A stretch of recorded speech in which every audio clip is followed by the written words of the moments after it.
All right, so let's start out with a little about your life, your childhood, when you grew up, how you got into carpentry, all about that. Uh, my name is Andrew A. Glagola. I'm a lifetime resident of Northampton, PA. I grew up in a small section of Northampton called Southside Irwin. I went to Norwin High School. After I graduated from high school, I got a job at Westinghouse in East Pittsburgh.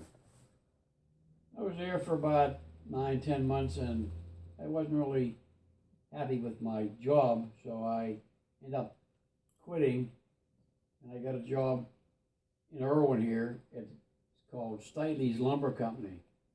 I worked in the yard helping customers, and also after a while I got driving trucks. That was my main job, truck driver. While I was there, I got drafted into the service. That was I think in 1966. And instead of going to the Army, I decided, well, I'll go to the Navy for 3 years. Well, I went up and signed up for the Navy and ended up, instead of 3 years, I ended up getting 4 years out of it, which wasn't part of the deal, but that's the way it worked out. During my time in the Navy, I was stationed in Davisville, Rhode Island, and I went to school up there for carpentry. And the part of the Navy that I was in was called the Navy Seabees. And what they do is they go overseas and they do different jobs like they build bridges, build roads, they build houses, whatever they need done, in order to keep the battle going over there, chow halls or whatever needs to be done. So anyhow, they sent me to school in Rhode Island for, I don't know how long it was, 6 months or so. And then we were deployed over to Vietnam. During my tour in Vietnam, which was at least lasted for 9 months, we did a lot of jobs over. Like I said, we built bridges, we built roads, built houses for the guys coming over, the Marines and that to stay in. So I was in the Navy for, like I say, 4 years, and I finally got out of the Navy. And I got to come back home here, so I had a little bit of carpenter jobs. I understand carpentry a little bit better. So it ended up, I applied for a job with this carpenter who lived up on Sandy Hill Road. His name was Frank Ignatz. He was a man that knew what he wanted, and knew how to get you to do what he wanted. It was not carry one thing, it was carry three things. If you had an ounce worth of energy in it, he got 20 ounces out of you. It was a good experience working for this man. He taught me what it was like, how to earn a dollar. Although most people nowadays don't know that, especially the kids growing up today, like yourself.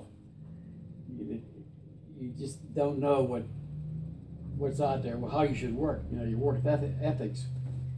Anyways, I worked for him for about, I don't know, maybe 4 or 5 years, building houses. It was all over the area. And after that, I left him and went to work for another carpenter, not a carpenter, but it was a contractor from Northampton, PA, called Ray Filtz. And I was with him probably for about 10 years. And we built houses all over Northampton here. He was a good guy to work for. And then I learned a lot from working with him.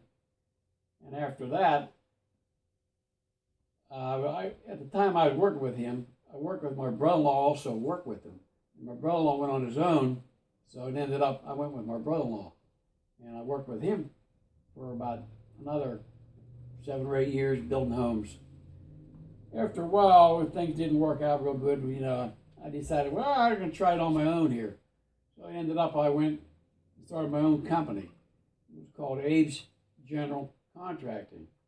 And I did a lot of home remodeling, new roofs, additions, and I even built new homes. That lasted for about, I don't know, 10 or 15 years, and I finally retired from that. Uh, what else would you like to know? Um, Tell me a little bit about your business. Like, so you said you guys were there for 10, 15 years. Like, what did you do, like, on the job? Like, what was your specific thing you did? Well, I was the boss, so I ended up having to lay everything out, make sure things were built, the specs were like the drawing said, you know. What were your weak points, your strong points, like door and carpentry? Like, like you said, you were good. You did lots of roofs. You know, you put additions on. Like, what did you love the most, and what were you the best at, and what were you the weakest at? Do you think? I don't know. I liked it.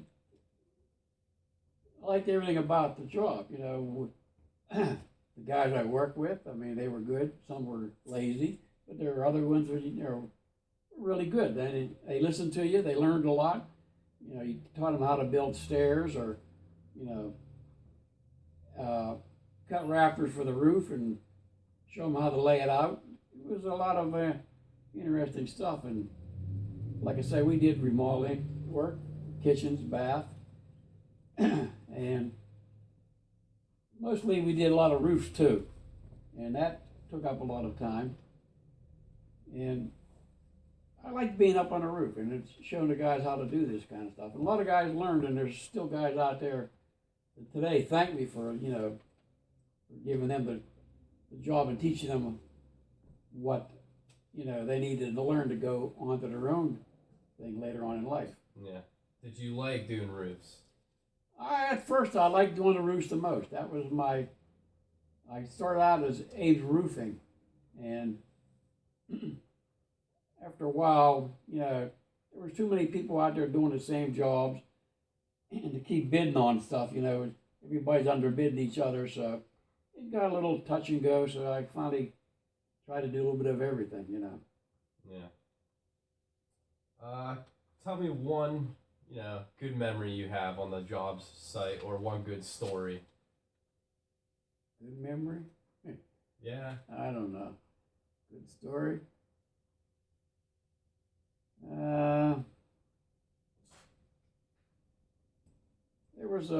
We were building a house up here on Ridge Road up there. And there was a couple of young guys, you know, fresh out of high school and that. And I was kind of a hard knock guy to work for. I didn't take a lot of bull from people, you know. If you couldn't do your job, well, I had no use for you. If you wanted to pay attention and listen, I would teach you. But there were sometimes there were things that weren't teachable. Like, we were building this house up here on Ridge Road, like I say, and this one kid, well, we had to go out on the scaffolding, you know, to put up the overhang, to soften the fascia and stuff like that, in the gutters. Well, one kid, he was scared to death. He wasn't going to go out in that scaffold. Well, I says, well, you know, you can't go out in the scaffold, you're no good to me. You're fired, get out of here. So he went on to better things. He bettered himself by doing something else. Yeah. So after all of this, after you had your company, what did you do after your company? After you were done with your company, what did you do? Well, while I was working, I did some odd jobs for different contractors. And I come across this guy in Clairton there. He's called DeMarco Construction. I did a lot of work for him, remodeling work and stuff like that. And they ended up, he was more into commercial stuff. So I finally kind of talked to him and said, you know, how about if I come work for you? Well, he said, okay, fine. So that's what I did for another 4 or 5 years after I kind of got out of my own business. Went over and worked for him doing commercial type of work. And then that led you to your retirement. Yeah, eventually, yeah. Ended up it got slow. We was in a union for a while, and he hired too many people, and Did you get laid off?